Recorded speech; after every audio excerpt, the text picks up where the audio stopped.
Hello and welcome to Sports Fan Entertainment, here to preview the Tennessee Titans at the New York Jets. Really quick, let me explain why I was not able to do a Week 3 recap for the victory over the Indianapolis Colts. After 4 or 5 years now, the laptop I've been using to edit, to stream, and everything had finally pooped out.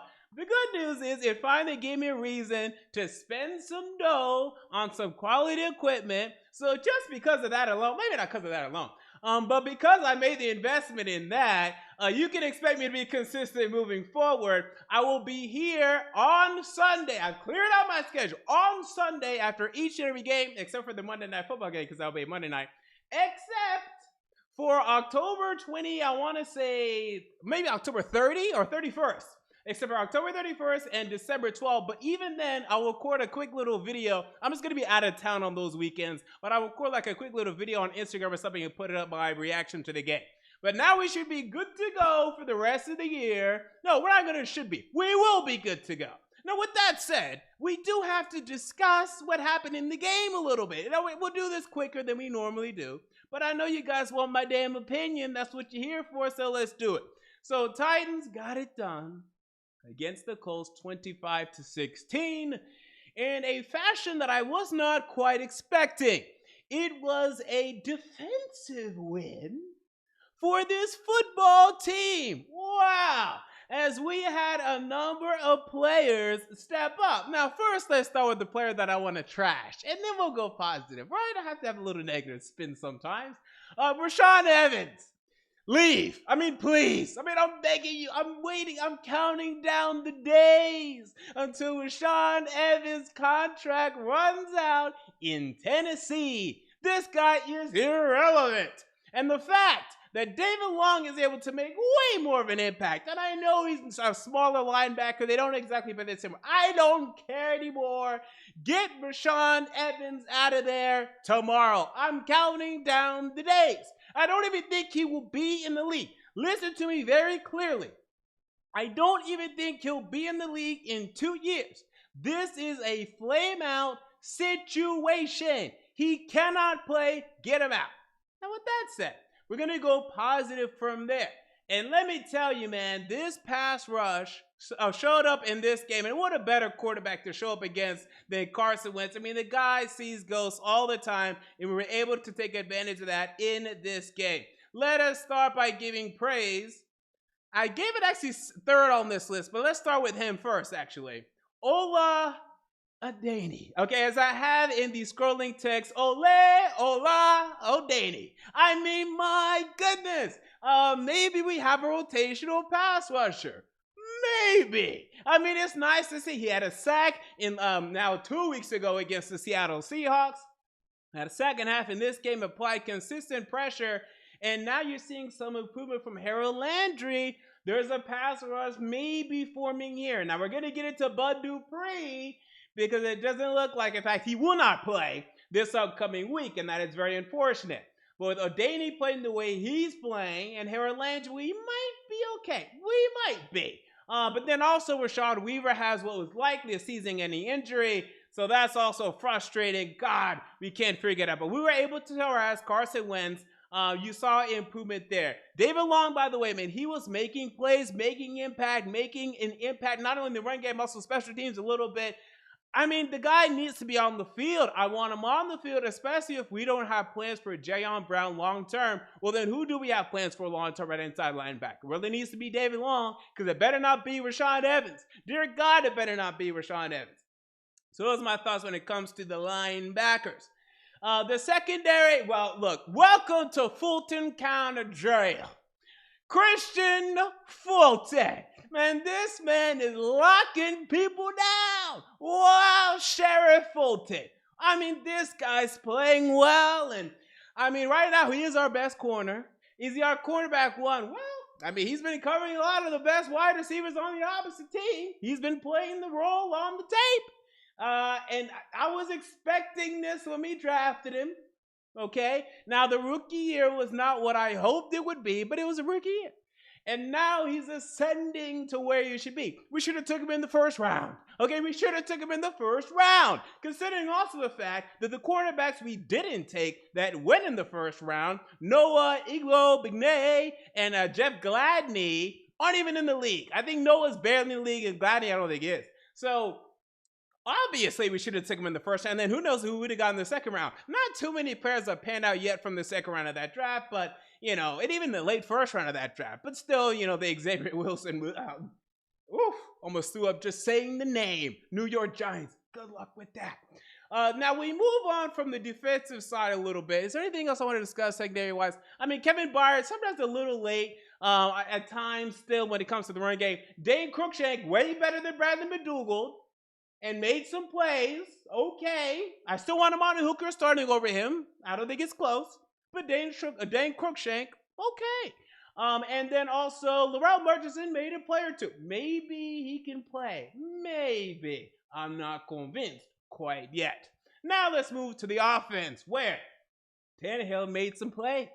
Neither interception were entirely his fault. Now, the interception that was intended for Tommy Hudson, I say that's 50-50. I do believe that Tommy Hudson should probably move in that case.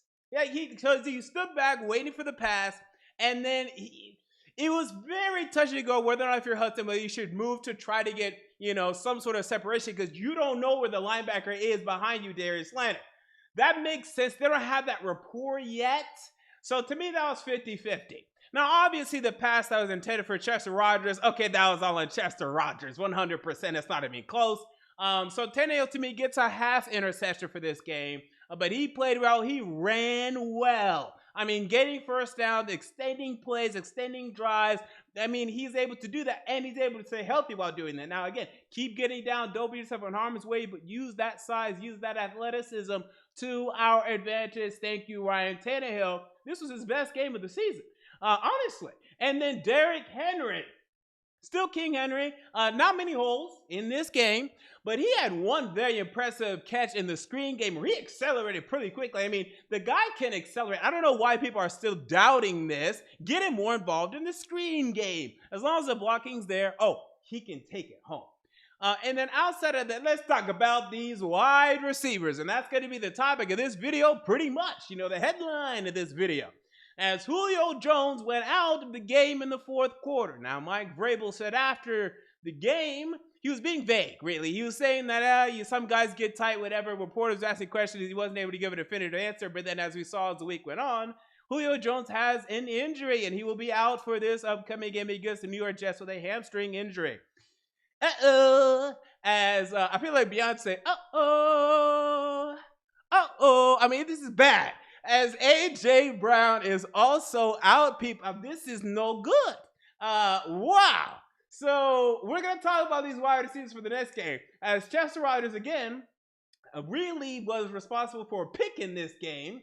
And then Nick Westbrook-Ikhine had a fumble lost in this game on what would have been a touchdown drive. So, not feeling great about these wide receivers right now. And with that said, let's go ahead and get into the injury report. What's going on with the injury report? What is going on? It's hell right now when it comes to the injury report. And let's get into the Tennessee Titans versus the New York Jets at the New York Jets. So let's start with the Tennessee Titans side of things. A.J. Brown, hamstring, out. Julio Jones, fourth on that listing, hamstring, out. Bud Dupree, knee, out. Whew. Okay, that hurts. That hurts. Now, luckily, Christian Fulton was able to have full participation. He'll be healthy, whatnot, whatever. Caleb Farley, we're still not going to see much of him quite yet, which is unfortunate. I mean, I'm not going to say we don't need him. I was about to say we don't necessarily need him. No, we need him. I think we're going to need him soon. But, man, if we get him out there with Christian Fulton and Caleb Farley is able to play decent, you know, I'm not expecting much from his rookie year, especially how injured he's been in the offseason.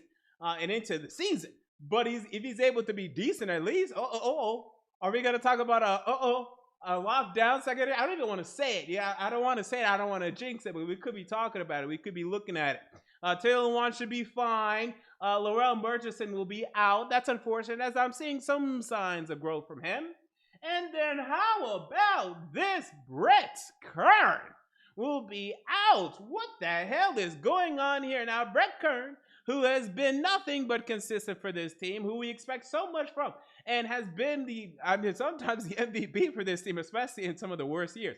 That's a big injury. We're going to have to look out for that. So with that said, we have to discuss this New York Jets game and how it's going to look, because people, I don't want to be too gloom and doom, and maybe I'll regret the words that I'm going to say, but I am a little concerned about this Jets matchup, and for good reason. Okay, let me say for good reason. Now, here's the thing with the Jets. They stink. Okay, you don't need to tell me that. I have them going 1-16 and being the worst team in the NFL for a reason. Some Jets fans are like, no, we're going to improve. What are you talking about? No, you're going to stink.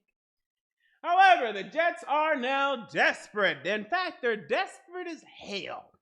And Robert Saleh, well, I don't know how intelligent he is. I don't know about his future prospects as a head coach. I do believe he's a good motivator. And I do believe he's going to have this defense ready to play. And I do believe he's going to have a good game plan prepared for a team that will have Chester Rogers as their wide receiver one. This is concerning, because I know we still have the king, long may he reign, in Derrick Henry in the backfield. And as long as we have him, we'll be all right. But if Robert Saleh is able to give these wide receivers enough coverage and is able to stack the box, our offense, with this offensive line, that's still, we might have a hard time scoring points. And look, here's the thing about the Jets. Their defense hasn't even been that bad. Now, their offense has been god-awful. But their defense has actually not been that bad this season. I feel like a lot of teams, despite how many interceptions, Zach Wilson has 7 interceptions. I mean, he had 4 against the Patriots, and the Patriots, granted, their offense isn't great at all. Only put up, 25? Who else did they lose to? They lost to the Panthers. That game was kind of close. I mean, the Panthers had a definitive hold on that game. The game was kind of close. So, yeah, this is one y'all need to look out for. We are on high upset alert here, especially knowing this franchise that lost to the Cincinnati Bengals last year. Now, we can say for the Bengals, they had Joe Burrow. They had T. Higgins. I think he was healthy at the time. They had Tyler Boyd. Sure. We still lost to them, and we shouldn't have last year. So, what are the tighten up keys to the game? How can we ensure that we do not choke this game away to the New York Jets? Well, let's start with number one. You got to get and you got to keep pressure on Zach Wilson.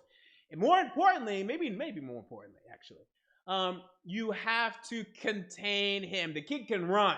And all the teams that have faced him thus far have been able to contain him. But he can run. He can extend plays. He can make plays.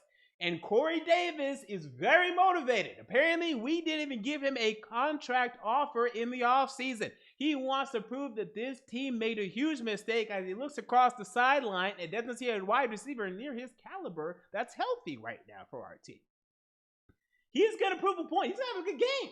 As long as he doesn't get in his head too much, because you know with Corey Davis, if he gets in his head too much, he's going to have 0 catches. Or he's going to have, and also 3-4 drops. That's going to be the game.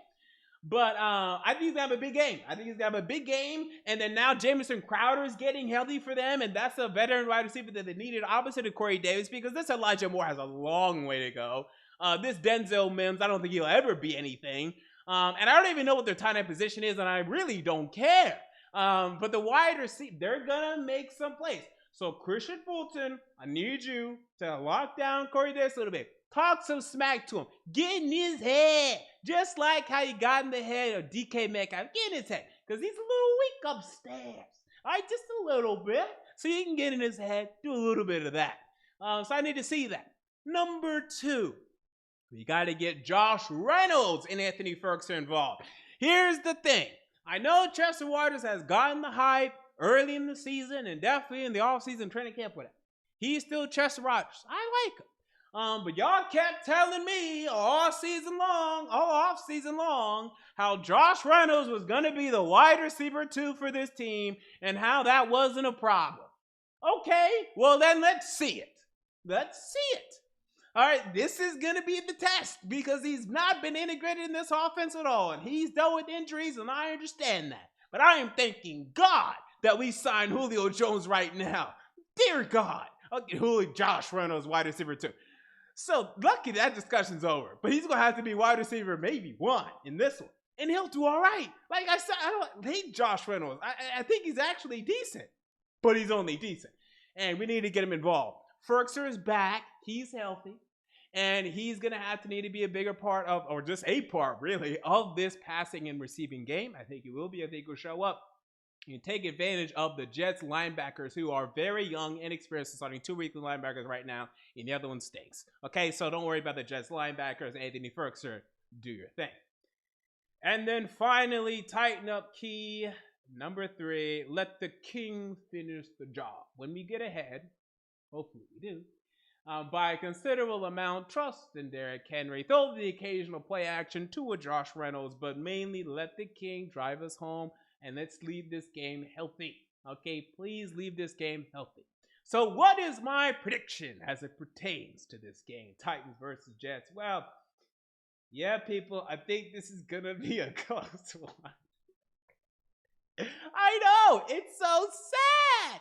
But the Jaguars were able to compete against, okay, now the Bengals are not on our level. But they were able to compete in desperation against the Bengals last night for a reason. It's that time of year where these teams that stink aren't totally convinced that they stink yet, and they're going to compete in a game like this. And then they realize they stink, they lose 4 or 5 really bad games in a row, and then they end up getting an upset. This is what happens. Titans 24, Jets 19. Corey Davis gets a touchdown in this one. Now, I hope I'm wrong.